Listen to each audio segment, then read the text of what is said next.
S'il y a bien une région en France qui pèse dans le game des légendes, c'est la Bretagne. Et aujourd'hui, on va commencer par parler d'un des êtres du petit peuple qui serait encore bien présent sur ces terres. Prêt à découvrir les Korrigans?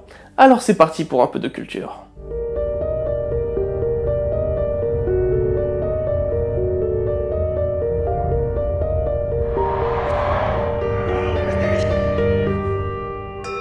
Le Korrigan est une créature appartenant exclusivement au folklore breton.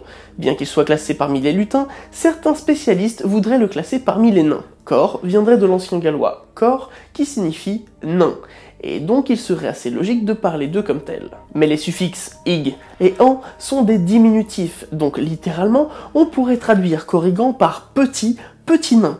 Donc on va plutôt rester sur l'idée que ce sont des lutins. En plus, ils portent déjà le surnom de lutins de Bretagne, alors ça va quoi. Les Korrigans forment un peuple de lutins à part entière, et parmi ces rangs, on compte plusieurs espèces. Ces espèces sont généralement associées à leur habitat. Les cornicanèdes habiteraient dans les forêts, les korilles dans les landes, les poules piquants dans les zones humides à eau stagnante, les bouffonnes-noses dans les habitations, et les corandons près des rivages. Mais ça, on y reviendra plus tard. Bien qu'il s'agisse de différentes espèces de lutins, si elles sont toutes réunies sous la bannière des Korrigans, c'est qu'il existe forcément quelques similitudes entre elles. Commençons par voir celle-ci. On raconte qu'ils font entre 1 et 2 coudées et sont généralement ridés, donnant ainsi une impression de vieillesse. Ils ont des pieds poilus, des doigts longs et fins, et 2 petites cornes sur la tête qu'il est difficile d'apercevoir car généralement cachées par leur chevelure ou leur chapeau. Pour ce qui est du caractère, on dit d'eux qu'ils sont plutôt espiègles et avares. Ils posséderaient d'ailleurs un trésor colossal accumulé sous terre depuis des milliers d'années. Donc amis bretons, faites attention où vous marchez, il y a peut-être un trésor inestimable sous vos pieds.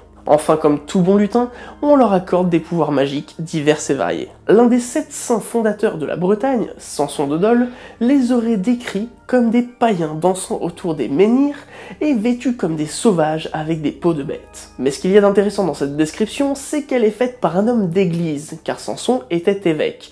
Or, la légende raconte que les Korrigans qui peuplaient toutes les terres de Bretagne, que l'on appelait alors Armorique, ont été chassés lors de la christianisation. Cette tentative d'expropriation aurait entraîné une résistance de ces lutins qui n'auraient pas hésité à attaquer les églises de nuit. Plus rationnellement, ils étaient les petites mains des Armoricains qui refusaient l'évangélisation. Enfin, moi je dis ça, je suppose, hein, je ne sais pas du tout. Bref, les Korrigans auraient donc été chassés de leurs terres, mais se seraient retranchés à l'abri des regards un peu partout en Bretagne. Et vous voulez un secret? Ils continueraient de vivre parmi les Bretons. Cependant, ils ne nous pardonneraient toujours pas cet affront. Pour éviter d'être vus, ils ne sortent que la nuit lorsque les humains sont censés dormir. Respectant certains rites, ils n'hésiteraient pas à danser et à festoyer en l'honneur des anciens dieux celtes. D'ailleurs, en Bretagne, on leur attribue le phénomène naturel des rondes sorcières, car il s'agirait du cercle où ils auraient dansé toute la nuit. De même, ils respectent le Samhain, le nouvel an celtique qui se déroule le 31 octobre. D'ailleurs, il serait plus facile de les observer cette nuit-là, car la célébration est très importante et que les Korrigans s'en donnent à cœur joie. Malgré tout, il est fortement déconseillé de les croiser lorsqu'ils sont sortis. Vous savez, vis-à-vis de l'évangélisation, tout ça quoi. D'une rencontre risque de découler un défi, et si vous échouez, cela pourrait vous causer quelques désagréments, comme vous faire enfermer à vie sous terre, devenir leur esclave, ou encore de mourir. Mais bref, parlons un peu du positif. Des histoires qui se transmettent en Bretagne parlent de cadeaux dans le cas où vous réussissez à relever leur défi. Des récompenses comme une assiette de terre cuite qui se remplit de mets que l'on désire, un bâton capable de cogner seul des agresseurs, ou encore des vœux exaucés. Il était une fois, Kaour et Laouig, 2 bossus qui vivaient dans la même rue. Le premier, Kaour, était d'un tempérament joyeux. Il répondait aux plaisanteries par d'autres plaisanteries et prenait la vie comme elle venait. Laouig, lui, était continuellement renfrogné. Il ne supportait pas les moqueries et n'hésitait pas à voler son prochain par vengeance ou par envie. Une nuit, Kaour rentrait d'une journée de travail et dut traverser une grande lande où se dressaient plusieurs dolmens. Soudain, des chants parvinrent à ses oreilles. Lundi, mardi, mercredi, lundi, mardi, mercredi. Curieux, il s'approcha et vit des centaines de Korrigans danser en rond en se tenant la main. Se rappelant qu'on lui avait dit que les Korrigans pouvaient forcer les gens à rentrer dans leur ronde et danser toute la nuit jusqu'au lever du jour, il tenta de fuir discrètement, mais l'un d'entre eux le remarqua.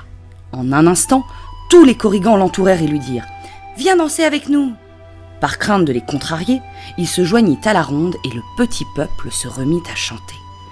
Lundi, mardi, mercredi, lundi, mardi, mercredi. Le bossu, fatigué d'entendre les mêmes paroles chantées en boucle, leur demanda pourquoi il n'entendait pas la suite. Les Korrigans lui confièrent qu'ils ne connaissaient pas la suite. Mais Kaour se mit à chanter. Jeudi, vendredi. Les Korrigans poussèrent alors des acclamations, heureux de voir leur chant complété, trouvant la chanson bien meilleure ainsi. Lundi, mardi, mercredi, jeudi, vendredi. Le chef des Korrigans proposa alors à Kaour de repartir avec un sac plein d'or ou de repartir sans sa bosse. Le bossu n'hésita pas et demanda à ce qu'on lui retire sa difformité si c'était possible.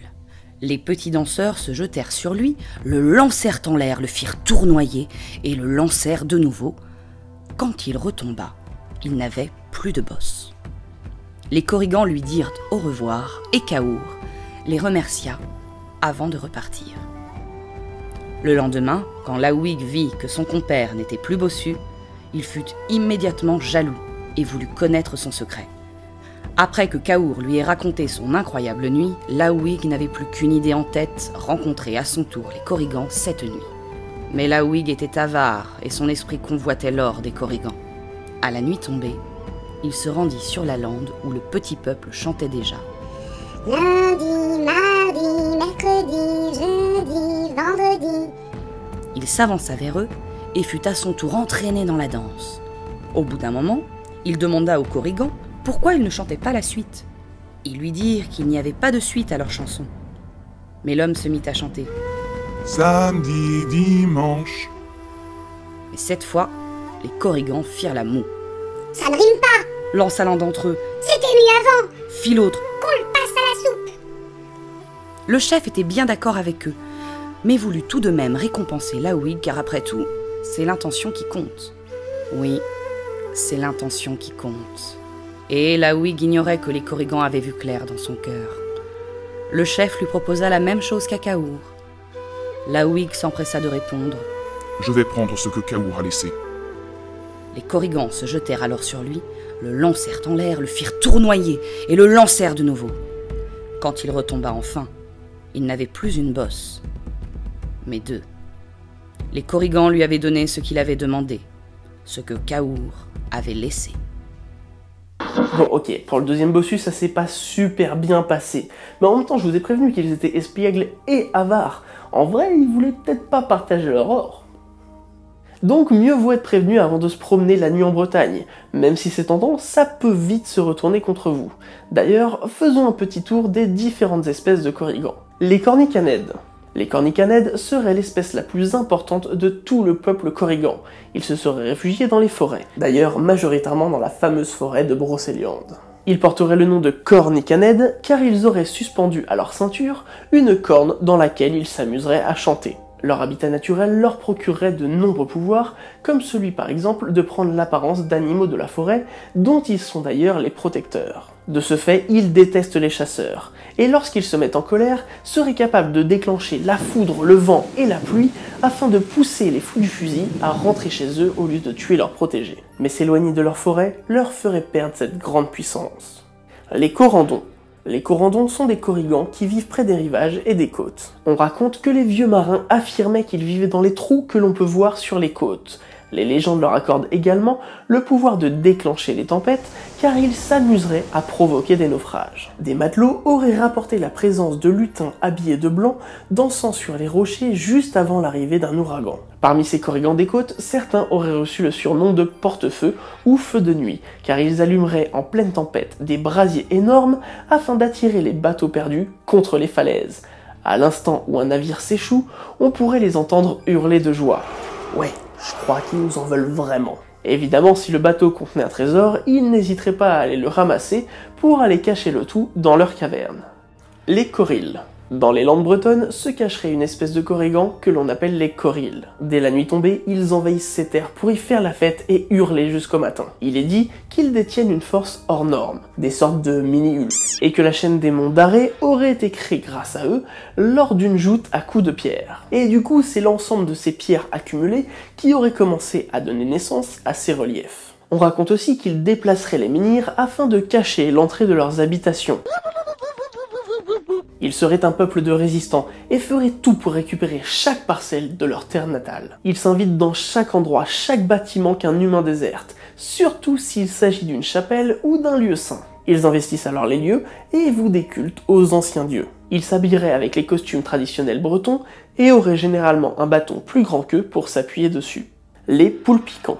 Ces corrigans se seraient installés près des eaux stagnantes, des sources, des fontaines ou encore des tourbières très importantes dans les rites celtes. Mais un autre endroit serait encore plus notable. Saviez-vous qu'en Bretagne, il y a un lieu que l'on appelle les portes de l'enfer?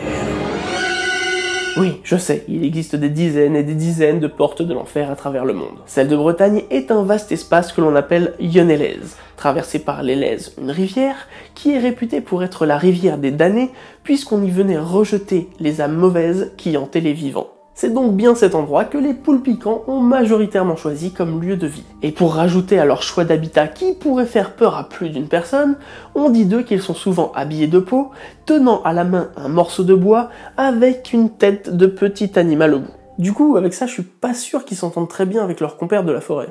De plus, ils auraient récupéré des caractéristiques du loup-garou et du surmulot. Ne me demandez pas le rapport entre le surmulot et le loup-garou. Et enfin, ils chevaucheraient occasionnellement des rats pour se déplacer. Attention à vous si vous voyez des objets briller à la surface des eaux stagnantes. Ils n'hésiteraient pas à placer des objets précieux au fond de l'eau afin de titiller votre avidité. Au moment où vous vous penchez, c'est là qu'ils interviennent pour vous attraper et vous tirer dans l'eau. Soit c'est pour vous attirer dans leur monde souterrain, soit c'est pour vous noyer, selon leur humeur. Les bouffon-noses. Les bouffon-noses sont les seuls qui ont décidé de rester proches des humains. Ils vivraient dans les murs des maisons, dans les greniers, ou encore sous les meubles trop lourds pour être déplacés régulièrement. Et lorsqu'ils se plaisent à un endroit, ils n'hésitent pas à accomplir quelques tâches ménagères comme passer le balai, faire la vaisselle, nettoyer les meubles, ou encore bercer les nouveau-nés. Pour les remercier, il est d'ailleurs de coutume de laisser une pierre plate près d'un feu de cheminée, ou d'un poêle à bois, afin qu'ils se reposent après leur besogne. Mais au fur et à mesure du temps, les humains ne croyant plus en eux ou devenant ingrats avec eux, ils ont petit à petit déserté les maisons pour rejoindre les autres peuples de Bretagne. Avis aux Bretons, un petit geste sympa pourrait bien les faire revenir. Et puis des galets, c'est pas ce qui manque sur vos plages. Voilà, j'espère que ce petit tour d'horizon de ces lutins bretons vous a plu. Si vous ne l'avez pas encore vu et qu'un épisode sur les lutins vous intéresse, un lien apparaît juste là.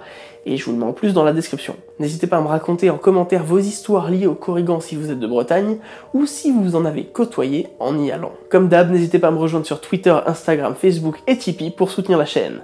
Quant à moi, je vous dis Kenavo, et à très vite pour un nouveau moment de culture.